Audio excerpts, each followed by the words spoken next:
of class 9, and today I'm going to talk about international conflicts happening all over the world.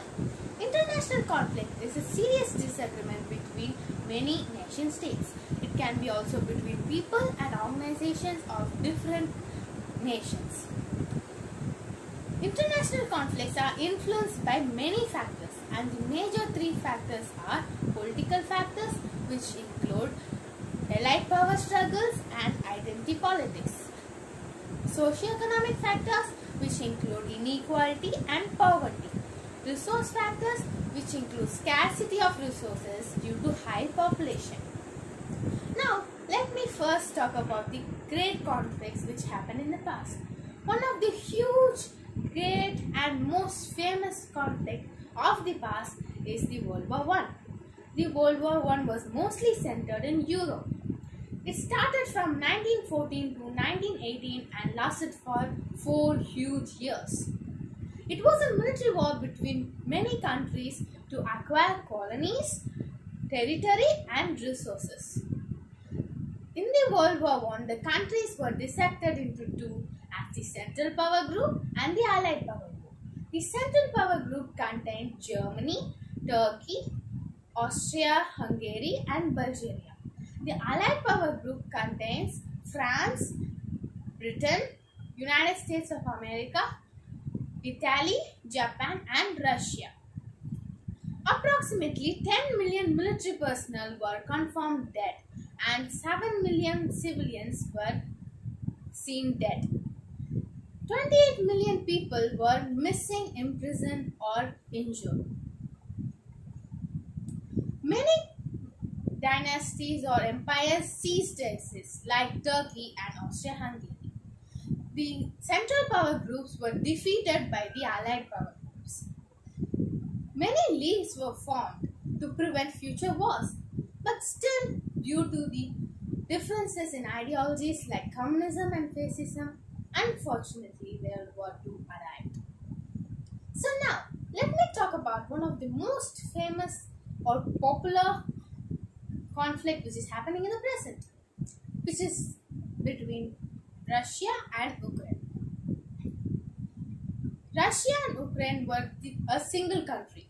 Ukraine was a part of Russia until 1991. At 24th August 1991, Ukraine declared itself as an independent country and stopped following USSR laws. On 2014, Russia and Ukraine had a hostile relationship due to the revolution of dignity of Ukraine. Recently, Russia refrained Ukraine from joining NATO alliance because the Russian President Vladimir Putin thought that NATO's enlargement was a threat as to his country. Therefore, this caused a stressed relationship between them. On 24th February 2022, this conflict took a steep escalation and became a war. Russian military troops were sent to the border of Ukraine and started firing, which include bombarding from helicopters. As a result of Russia's invasion, Ukraine started to cut off all its diplomatic relationship between Moscow. 6.8 million Ukrainian people were fleeing away from Ukraine and half of its population was displaced. Many countries showed their condemnation, but still, Russia was not in the mood to leave Ukraine. It wanted to take control of it and is still in the process of doing it.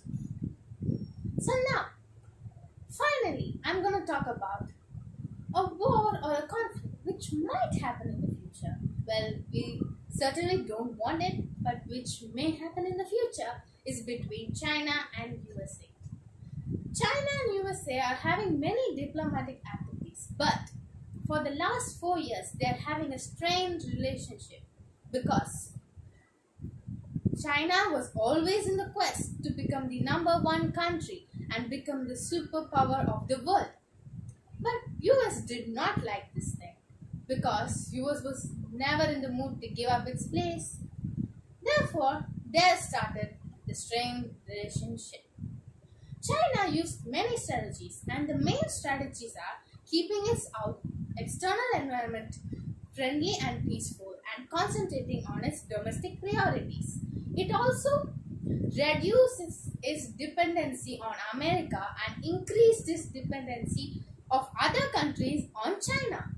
It also tried to spread the influence of Chinese all over the world and tried to increase the importance of China in strategically and economically. The US did not like these things.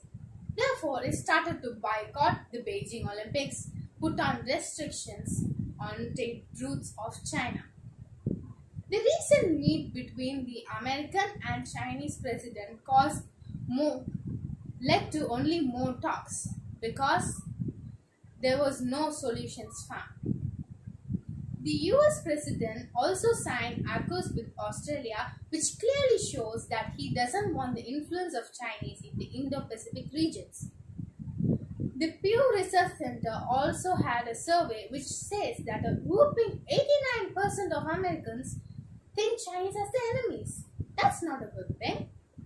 And again, we can say that US and China's relationship will be always competitive, and there's a high possibility of a war or a conflict to happen. And now I would like to conclude my speech with the saying, international conflict is nothing new under the sun. It has been happening in the past, it's happening in the present, and might happen in the future. We have to be very precautious and try to prevent this war to reduce the threat for our international peace. Thank you.